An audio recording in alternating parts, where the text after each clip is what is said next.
MSF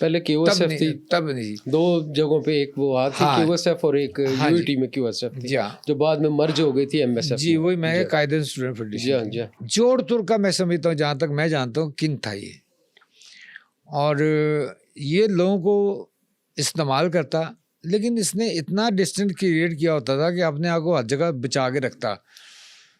اس کے قریبی ساتھی جب کام نکل جاتا تو یہ پھر رخ ہی موڑ لیتا اپنا, اور اس لیول تک آئے تک ان کا مرڈر تک کرایا تھا. جیسے کہ عابد چوری سے اس کا بہت اچھا تعلق بنا جب وہ ایم ایس ایف میں تھا, ایم اے کالج میں.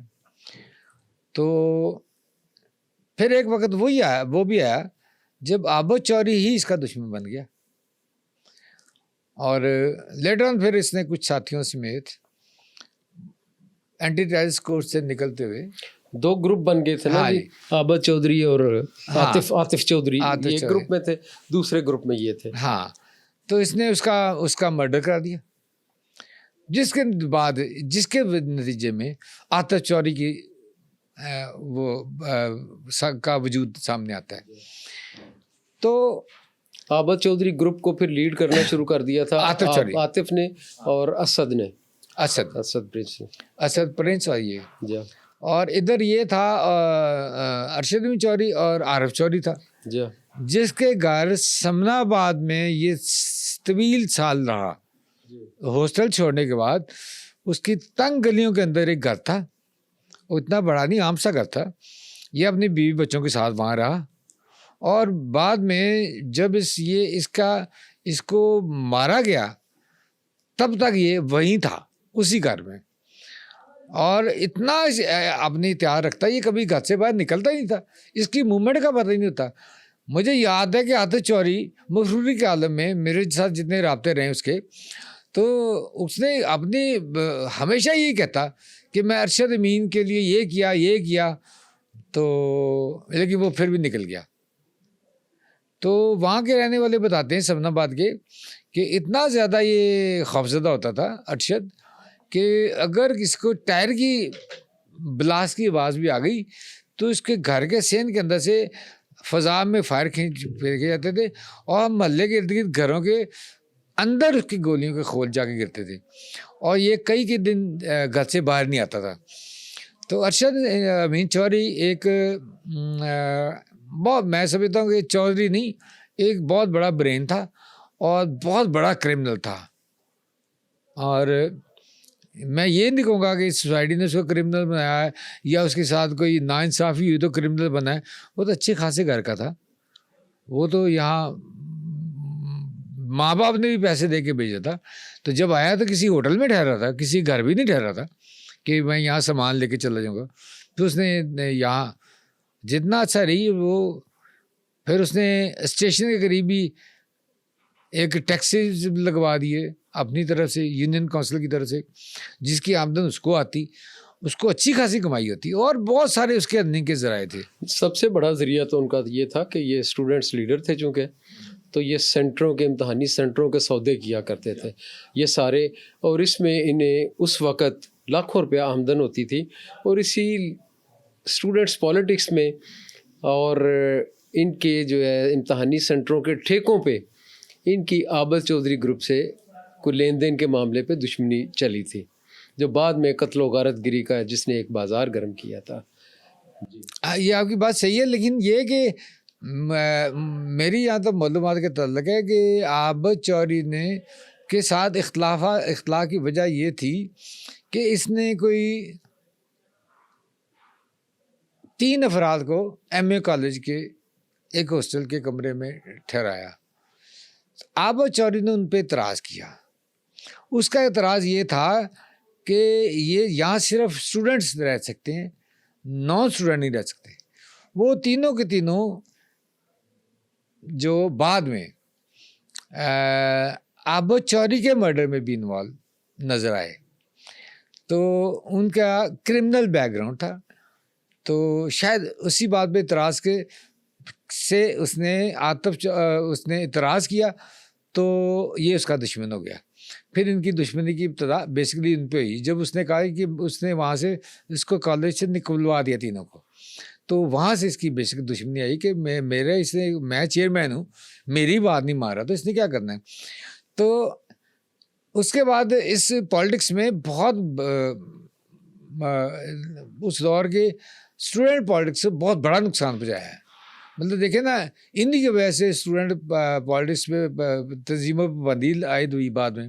یہ پہلے اسی طرح ہوتے جو تھے، کہ جب نہیں ہونی چاہیے. نئے لوگ جاتے تھے میٹرک میں داخلہ ہاں. لیتے تھے تو ان کو یہ فیسیلیٹیٹ کیا کرتے تھے اور اپنا فارم اسی وقت فل کروا لیا کرتے تھے کہ ایم ایس ایف سے تعلق ہے، اسلامی جمعیت طلبہ سے تعلق ہے، پی ایس ایف سے تعلق ہے، پی آئی او سے نہیں تعلق سر، ہے. وہ اس طرح کی جو ہے نا یہ سر ہوتی وہ تھی اندر سلسلے. کیمپ لگا کے پہلے بیٹھے ہوتے تھے. جی ہاں. اگر آپ نے اسلامی جمعیت طلبہ میں جو ایک بندہ ابھی یاد ہے یونیورسٹی میں، اچھا وہ لیفٹ کی پالیٹکس میں تھا، کہتا ہے میں نے یونیورسٹی میں داخلہ لینا تھا تو میں سر پہ تیل لگا کے درمیان میں مانگ نکال کے، داڑھی اس کی تھی تو مانگ نکال کے، کہتا ہے میں وہاں گیا تو میں نے ان سے جو کیمپ میں بات کی تو میں نے کہا کہ میرا بھی تعلق جماعت سے ہے. تو کہتا ہے انہوں نے میرا ایڈمیشن کرایا. یہ الگ بات ہے کہ ان کو چوتھے دن جب پتہ چلا کہ یہ تو فلاں ہے تو میرے خلاف ہو گئے، لیکن ایڈمیشن ان کے تھرو ہوا. اگر وہ خود جاتا اس کا ایڈمیشن بھی کچھ نہ ہوتا. تو یہ تھا کہ ایم ایس ایف اور جمعیت ان کے ایڈمیشن بھی ہوتے، ان کے درمیان ایک قسم کی قتل و غارت بھی تھی، اور ان کی پالیٹکس ہی اس طرح تھی کہ ایک کالج میں، کسی بھی کالج میں کسی ایک کا مرڈر کراتے، اس کے بعد وہ مرڈر کے بعد وہاں ایک گروپ حاوی ہو جاتا اور وہاں اتنی دہشت ہوتی کہ دوسرا گروپ پھر آتے ہی نہ سامنے، اور پھر اس کا ایک طرح کا کالج پہ اس کا قبضہ ہو جاتا. اس طرح کے کالجوں پہ قبضے ہوتے تھے. اس میں بہت سارے ٹیچر جو مختلف نظریات کے حامل تھے انہوں نے بھی حصہ لیا، بہت سارے پرنسپل پروفیسر انہوں نے بھی حصہ لیا. جب غلام حیدر وائیں جو وزیر اعلیٰ پنجاب تھے ان کی گورنمنٹ ٹاپل کی گئی اور میاں منظور بٹو نے ٹیک اوور کر لیا مسلم لیگ سے ہی، انہوں نے الگ اپنا گروپ بنا لیا، الگ تشخص بنا لیا جو بعد میں مسلم لیگ جنیجو گروپ بھی بنا تھا. تو اس میں ارشد امین کے لیے وزارت اعلیٰ ہاؤس کے دروازے کھلے ہوتے تھے اور یہ بلا روک ٹوک وہاں آ جاتے تھے، وہاں میٹنگز کیا کرتے تھے، لوگوں کے مالی معاملات میں جو ہے وہ معاونت کیا کرتے تھے، مشاورت کیا کرتے تھے، کام نکلوایا کرتے تھے. اور ان کا جو ہے وہ حامد سے چٹھا صاحب سے بھی بڑا دیرینہ تعلق تھا اسٹوڈنٹ پالیٹکس کے حوالے سے. اسی طرح جب انہوں نے دیال سنگھ کالج پہ قبضہ کیا تو الیکشن کے دن تھے تو میاں نواز شریف وہاں کمپین پہ گئے تھے تو انہیں پتہ چلا تو ان کے گارڈز نے ہوائی فائرنگ کی تو انہوں نے سیدھے فائر میاں نواز شریف صاحب کے قافلے کے اوپر کیے تھے. وہ کیا واقعہ تھا؟ اچھا یہ اس میں متضاد اطلاعات ہے. اس میں ایک اطلاع یہ کہ ارشد امین کا گاؤں سے بھائی آیا ہوا تھا اور جب وہ باہر اس کو چھوڑنے جا رہا تھا تو ایک گولی آئی تو اس کے سینے میں آگے لگی. وہ اس لیے کہ یہ دونوں بھائی ہم شکل تھے، ہم جس آمد تھے، وہ اس وجہ سے انہوں نے سمجھا اس کے دشمنوں نے کہ یہی ارشد امین چودھری ہے. نہیں، اس بارے میں دو اطلاعات میں وہی کہہ رہا ہوں کہ یہ تھی، ایک تو یہ تھی کہ فلاں نے جو اس کے مخالفین نے انہوں نے اس کے بھائی کو مروایا، تو جس کی ارشد امین نے بعد میں صلح بھی کر لی تھی، لیکن اس سے شرط رکھی تھی کہ پہلے گاؤں جا کے میرے بوڑھے باپ کو اگر وہ معافی دے تو پھر میں مانوں گا. لیکن یہ مصدقہ اطلاع ہے کہ اس نے اس کا پیسے بھی پکڑ لیے تھے، اس کے پیسے پکڑنے کے دوران ہی تو یہ مارا گیا تھا پولیس کے جب یہ گیا تھا. نہیں، وہ اور ہے جو آپ وہ پیسے جو پکڑے ہیں جو اقبال ٹاؤن میں واقع ہے وہ ڈیفرنٹ ہے. یہ اس کے گاؤں گئے تھے. اچھا، اس میں بڑے بڑے کریکٹر آتے ہیں، اس میں بھی تیفی بٹ کا بھی نام آیا تھا پتہ ہے، ہاں، اس میں بلا ٹکاں والی فیملی کا بھی نام آتا ہے، اس میں گوگی بٹ کا بھی نام آتا ہے. وہی جو معروف کریکٹر لاہور کے ہیں انہیں کا بار بار نام آتا ہے، پتہ نہیں ان کا نام کس لیے آتا ہے. تو اب یہ جو اس کے بھائی کو گولی لگی اس کے بارے میں جو پولیس کا تب کہنا تھا کہ وہ اسٹے بلٹ تھی، یعنی کہ کوئی کسی نے ہوائی فائرنگ کی اور ہوا میں لہرتی ہوئی گولی آئی اور سینے میں لگ گئی. لیکن اس نے اپنے مخالفین پہ اس کا مقدمہ درج کرا دیا کہ انہوں نے اس کا مرڈر کرایا ہے. تو اس پہ پھر اس نے اچھی خاصی اماؤنٹ یہاں پکڑ لی تھی پھر اس نے کہا کہ ٹھیک ہے میں خون بہا تو پکڑ لیتا ہوں، لیکن یہ جس کا بیٹا بڑا باپ کا، اس کو جا کے وہاں جا کے تسلی دے. تو پھر تیفی بٹ اور اینڈ کمپنی ان کو لے کے انہوں نے جا کے وہاں اس کو بقول کہ ان کے قسم دی تھی اس کے باپ کو کہ ہم نہیں ہیں. تو پھر یہ ہو گیا، بے گناہی ثابت کی تھی. اب یہ کہ اس کے بہت سارے فائنینشیل معاملات تھے. کہہ رہے ہیں کہ کوئی کہہ رہا ہے 70 لاکھ 80 لاکھ کے قریب ایک اماؤنٹ تھی.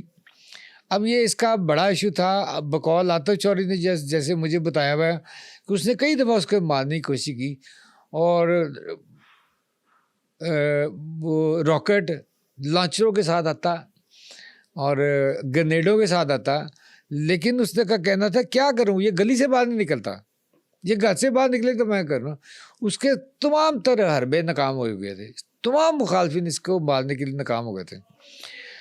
پھر میری انفارمیشن کے مطابق پیپلز پارٹی اندرون سے تعلق ایک پیپلز پارٹی کے بہت بڑے لیڈر، جس کا ایک پنجاب میں جن کا نواز شریف سے تعلق کا بھی الزام ان پہ رہا ساری زندگی، اس دنیا میں نہیں، میں نام نہیں لینا چاہ رہا، کہ انہوں نے فون کیا کہ آپ فلاں کے پاس آ جاؤ، ارشد میاں ارشد. ہاں تو میں آپ کو وہاں یہ اماؤنٹ دے دی جائے گی. تو یہ پیسے کے لیے عارف چودھری کے ساتھ وہاں پہنچ گئے. اچھا کچھ لوگ یہ کہتے ہیں کہ ان کے جو مخالفین میں سے 2 اشتہاری تھے، انہوں نے پہلے سمن آباد جہاں اس کا گھر تھا وہ سامنے آتے ہوئے اس پہ اٹیک کرنے کی کوشش کی. اچھا وہ ڈرامائی کہانیاں پھر بن جاتی ہیں. وہ کہتے ہیں جنہوں نے دیکھا ہے کہ 6 سال کا بچہ ایک بچی کے ساتھ سائیکل اسکول بچی اسکول جا رہے بچے، تو بچوں کو دیکھ کے انہوں نے کچھ نہ کیا. اچھا اس میں بابا حنیفہ کا نام آتا ہے جو تیفے کے ساتھ اٹیچ تھے، اور اس کے بعد بابا شفیق کا نام آتا ہے کہ وہ تھے، اور وہاں سے وہ ناکام ہو کے چلے گئے. پھر وہاں جب وہ گئے تو وہ صاحب بیٹھے ہوئے تھے جہاں اس نے پہنچا، تو اس نے کہا کہ اب تو اس کا کام ختم ہو گیا ہوگا. تو جو بیل ہوئی تو اس نے کون، تو اس کا بندہ گیا باہر، تو اس نے کہا وہ تو ارشد امین آیا ہے. اس نے کہا اچھا وہ کیسے آ سکتا ہے، وہ تو یہاں پہنچ نہیں سکتا. پھر یہ کہتے ہیں کہ جی وہ اس نے جا کے دیکھا تو واقعی تھا، اس نے ارشد امین چودھری کو اندر بٹھایا تو وہ بیٹھ گیا. سارے معاملات وہاں ڈسکس ہوئے جو ہونے تھے. اس کے بعد یہ کہا جاتا ہے کہ وہاں سے جب نکلا تو ان دونوں نے اور ساتھیوں میں کسی نے درخت کے اوپر پوزیشن لے کے، کچھ نے اور پوزیشن لے کے اتنی زیادہ فائرنگ کی کہ عارف چودھری اور ارشد امین چودھری دونوں چودھری ڈھیر ہو گئے وہاں. تو اتنے بڑے کردار کا یہ انجام ہوا. وہ بابا جی وہ اس کے بارے میں ایک روایت ہے، اس وقت جب اخباروں میں بھی آیا تھا کہ یہ ایک ہائی روف ویگن میں گیا تھا اور یہ کار میں نہیں جاتا تھا. ہاں جی ہاں. اس کے دائیں اور بائیں اس کے گن مین بیٹھے ہوتے تھے. یہ کبھی فرنٹ سیٹ پہ نہیں بیٹھا تھا، یہ درمیان میں بیٹھا کرتا تھا. لیکن جنہوں نے فائرنگ کی تھی سنائپرز نے، انہوں نے اس اکیلے کو ٹارگٹ کیا تھا، اور یہ اس کیس میں اکیلا ہی مرا تھا، یا ایک ڈرائیور تھا، نہیں عارف چودھری صاحب، یا عارف چودھری وہ گاڑی چلا رہا تھا، یا وہ مرا تھا جنہیں راستوں کا اسے پتا تھا وہ مرا تھا، اور دوسرا یہ بندہ مرا تھا. اس کے دائیں بائیں بیٹھے والوں کو کسی کو خراج تک نہیں آئی تھی. تو یہ جو یہ کہا جا رہا ہے کہ جی بابا حنیفہ یا فلاں انہوں نے مارا، تو اس طرح تو وہ بات غلط ثابت ہوتی نا. تو اس کا مطلب کہ وہ سنیپر تھے اچھے ٹرینڈ قسم کے جنہوں نے فائرنگ کر کے اس کو کیا.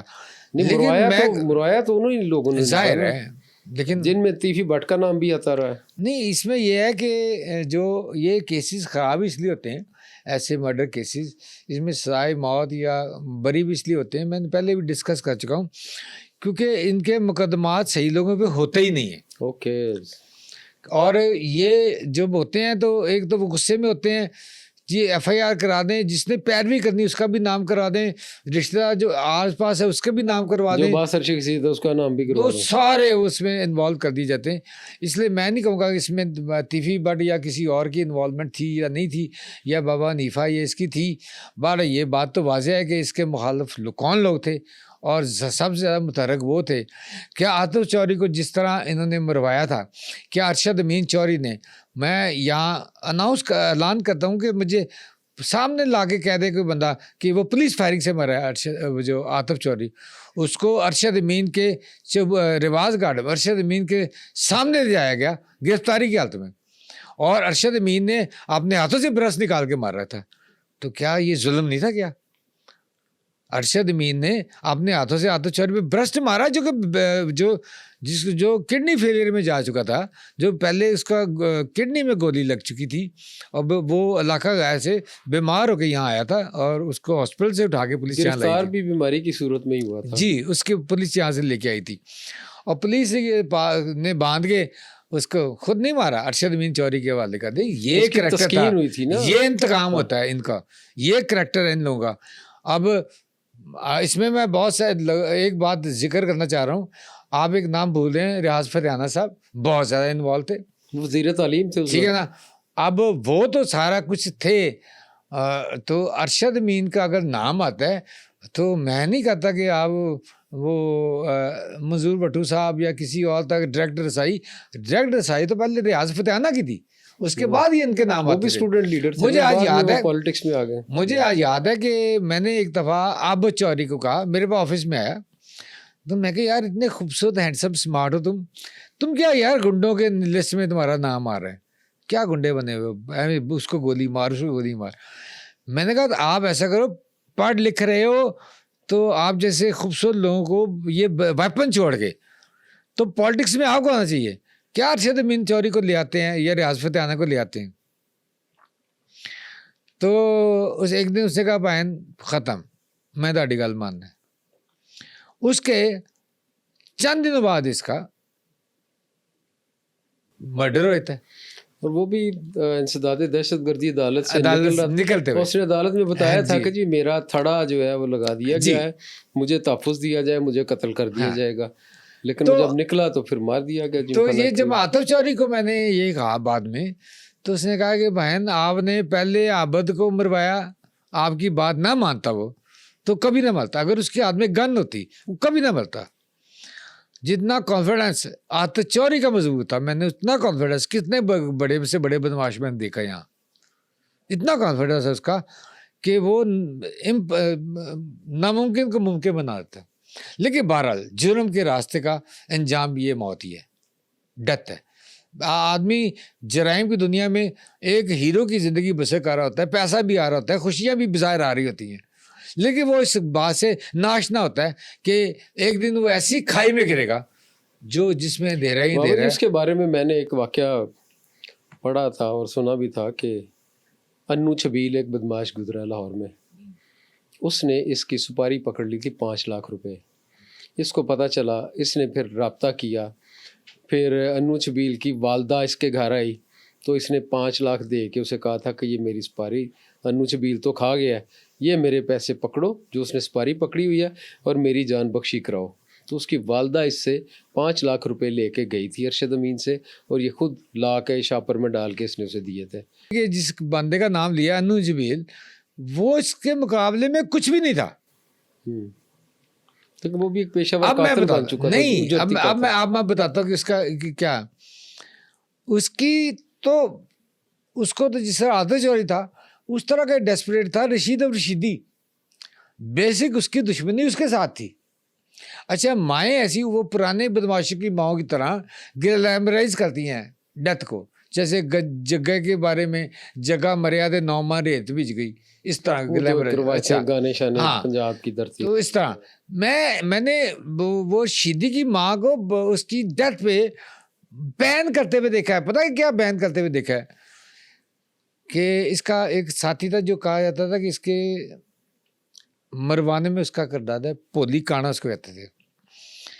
کہتی کہ میرا پتر چھوٹا سی تے پولی نو گھر لے آیا تے میں کیا چنگا ہے بڑا ہو کے میرے پتر نال بندوق پھڑے گا تے میرے خامد دی موت دا انتقام لے گا. میں نے کی پتا سی نے میرا پتر ہی مروا دینا ہے. یہ بیان کر رہی تھی وہ. تو انو چھبیل جو ہے نا وہ کوئی حیثیت نہیں رکھتا تھا. ہاں وہ اس کا یہ کریکٹر تھا کہ جب شیدی کو ایک شادرہ ٹاؤن کے علاقے میں گھیر کے مارا گیا پولیس میں، تو وہ پولیس فائرنگ سے نہیں باہر آ رہا تھا، تو پھر یہ انو چبیل اس کے ساتھی 11 ساتھیوں کو پولیس نے اس گھر کے ساتھ والے گھر کی دیواروں پہ کھڑا کیا. وہ اندر گندی گالیاں دیتے اس کو، شیدی اس کے گھر والوں کو، وہ غصے میں آتا فائر کرتا ہے، تو یہ آگے سے فائر کرتے، لیکن ان کے فائر سے، یہ ان کی اسٹریٹجی سے نہیں مرا وہ. بعد میں تو اس کو بغیر ایک ڈفرینٹ کہانی کی طرف چلے گیا، تو وہ نہیں ہے. تو وہ یہ انو چبیل کا اس کے میں بھی ہو ایسا تعلق، اس نے سپاری پکڑی ہو، لیکن میں کہتا ہوں کہ وہ ایسا کردار تھا ارشد امین چوہدری کہ اس نے میرا خیال ہے کسی کے ساتھ نیکی نہیں کی. بہت بڑے بڑے بدماش گزرے ہیں کہ جن کے بارے میں یہ کہا جاتا ہے کہ ان کے بعد کوئی ان کے خلاف کوئی گواہی دینے بھی نہیں آیا. انہوں نے علاقے میں بہت اچھے ایسے کام کیے ہوئے تھے، لیکن ارشد امین نے مجھے کوئی بتا دے کوئی ایک بھی اچھا کام کیا ہو کہ جو اس کی خاطر کو سٹینڈ لیا ہو کسی نے. ارشد امین جس نے گیا اس نے تو ساری اس کی پالیٹکس ہی ختم ہو گئی. بعد میں مجھے بتائیں کوئی نام آیا، عابد چودھری کے بعد آصف چودھری آیا، اور اس کے بعد آج بھی ان کے گروپ قائم ہے. ارشد امین کے پاس کون سا گروپ آیا کہ ارشد امین کے پاس اس کی پالیٹکس ہی ختم ہو گئی نا. صحیح. اس نے کبھی کسی کے ساتھ اچھا نہیں کیا. یہ عجیب و غریب آدمی تھا، اور اس کو گورنمنٹ اور پولیس کے ساتھ ہی مل کے اس نے کام کیے، اور گورنمنٹ کی ہر طرح سے اس کو ہر دور میں پولیس کی اس کو سپورٹ رہی ہے. اور جیسے میں نے کہا کہ اپنے مخالف کو اس نے پولیس کی حراست میں بلا کے اپنے ہاتھوں سے مارا. اس طرح بہت سارے ایسے کاموں میں ظاہر ہے جب کروڑوں روپے آ رہے ہوں اور بغیر کو کام کیے آ رہے ہوں، ایک نام سے آ رہے ہوں، تو پھر آگے بھی وہ اس طرح تقسیم ہوتے ہیں. تو جو پولیس کو جو پیسے دیے جا رہے ہوں دوسرے ساتھیوں کو دیے جا رہے ہوں، تو گروپ کے ایسے گروپ بن جاتے ہیں. لیکن اس کے جانے کے بعد یہ گروپ ختم ہو گیا، اور میں تو شکر اللہ کا کرتا ہوں کہ اس کے بعد کوئی ایسا نام نہیں آیا. آپ کا خیال ہے کہ ایک سیاہ باب تھا دشمنی کا جو ارشد امین کے ساتھ ختم ہو گیا؟ میں کہتا ہوں دشمنی کا نہیں، اسٹوڈنٹ پالیٹکس کا ایک سیاہ باب ختم ہوا ہے. ٹھیک ہے. اور اس کے بعد کوئی ایسی پالیٹکس بھی نہیں ہوئی؟ نہیں ہوئی ایسی، نہیں پالیٹکس. سب لوگ قومی سیاست میں آئے، قومی سیاست کا حصہ بنے. دیکھیں نا، خواجہ سعد رفیق بھی ایم اے کالج کے تھے، خواجہ سعد رفیق بھی صدر تھے. کیا جب وہ قومی سیاست میں آئے تو مجھے بتائیں کہ پھر کیا ایسی سیاست نہیں کی، جیلیں نہیں کاٹی، اور پھر پالیٹکس میں کئی دفعہ وزیر بھی بنے، وفاقی وزیر. تو اس طرح مجھے تو آج بھی وہ عزت و احترام سے بلاتا ہے. صحیح. خواجہ صاحب تو جو، مگر اگر وہ چاہتا تو آج وہ ارشد امین سے بندوق اٹھائی ہوتی ہے، ارشد امین سے بڑے ہوتے وہ، تو ایسا نہیں کیا. تو جو قومی دائرے میں آ جائے اس کے اندر وہ یہ کلچر ختم ہو جاتا ہے، وہ بھی قومی دائرے میں آ جاتا ہے، وہی سروائیو کرتا ہے. ہاں وہی سروائیو کرتا ہے. بہت شکریہ.